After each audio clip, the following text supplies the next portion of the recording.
রাজপুরে কেন্দ্রীয় সরকারি আধিকারিকের ফ্ল্যাটে ঢুকে তাণ্ডবের ঘটনা, বেধড়ক মারধরের ঘটনায় পুলিশ 4 জনকে গ্রেফতার করে, কিন্তু আদালতে তথ্য প্রমাণের অভাবে এই 4 জনেরই জামিন হয়ে যায়।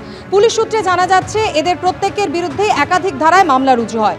অসৎ উদ্দেশ্যে কারোর বাড়িতে ঢুকে পড়া, হুমকি, ভয় দেখানো, মারধর, গালিগালাজের অভিযোগ সহ একাধিক ধারায় মামলা রুজু হয়, যার মধ্যে জামিন অযোগ্য ধারা রয়েছে বলেও দাবি বারুইপুর পুলিশ জেলার এসপির।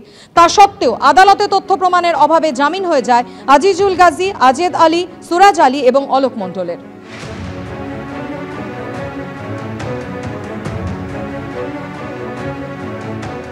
রাজপুরে ফ্ল্যাটে ঢুকে শুল্ক আধিকারিককে মার, আক্রান্তকে দেখতে গিয়ে রাজ্য সরকারকে নিশানা করলেন শুভেন্দু অধিকারী, পাল্টা কটাক্ষ করেছেন Kunal Ghosh. Not only mister Gazi, 53 জন ছিল, বেলেবল সেকশনে দিয়েছে, কোর্টে হয়তো বেলও হয়ে গেল। পুলিশকে 100 ডায়াল করেছে, সোনারপুর কন্ট্রোলে করেছে, পুলিশ আসেনি। ত্রিপুরায় কালকে মঞ্চ থেকে নামিয়ে ওসিকে পেটানো হলো, তারা কি করে সঙ্গে সঙ্গে জামিন পেয়ে গেল?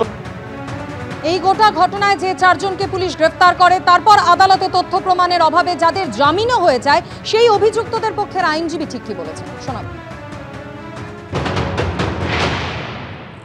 পুলিশের অভিযোগ ছিল, সেরকম একটা ঘটনার অভিযোগ জমা পড়েছিল পুলিশ স্টেশনে।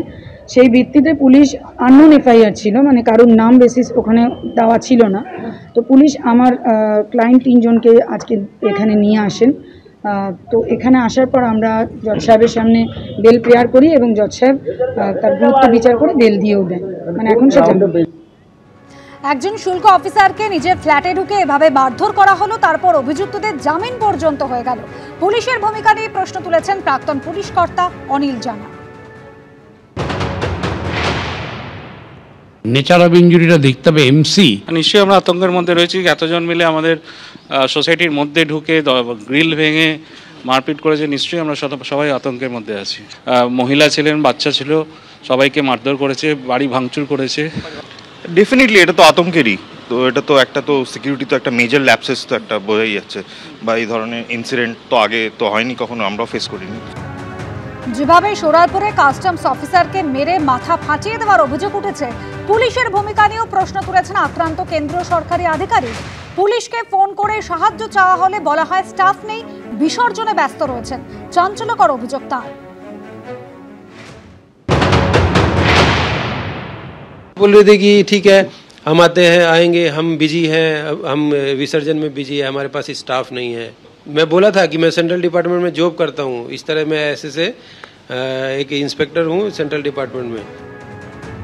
আক্রান্ত কাস্টমস অফিসার প্রদীপ কুমার যখন পুলিশের ভূমিকা নিয়ে প্রশ্ন তুলছেন, তখনই পাল্টা পুলিশ সূত্রে দাবি করা হয়েছে 23 অক্টোবর ওই ঘটনার সময় কালীপুজোর বিসর্জন চলছিল।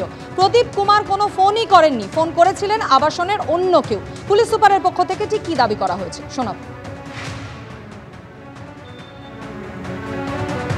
ফোন পাওয়ার আধ ঘন্টার মধ্যেই পুলিশ পৌঁছে যায়। ঘটনায় 4 জনকে গ্রেফতারও করা হয়। প্রদীপ কুমারের বিরুদ্ধে পাল্টা অভিযোগ দায়ের করেছেন অটো চালক। পাল্টা দাবি পুলিশ সুপারের।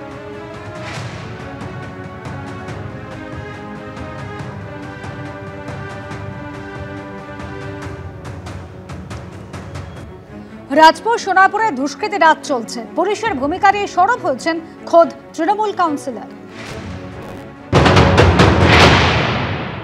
আমি পুলিশের কাছে রিকোয়েস্ট করব যে আপনারা যে কোনো রকম প্রভাবের ঊর্ধ্বে গিয়ে এবং যে কোনো রকমের ব্যক্তির প্রভাবের ঊর্ধ্বে গিয়ে প্লিজ ডু ইউর ডিউটি। বছর 2 আগেও না সোনারপুরের এই বেহাল দশা ছিল না, অন্তত লোকাল প্রশাসনিক ব্যবস্থার ক্ষেত্রে।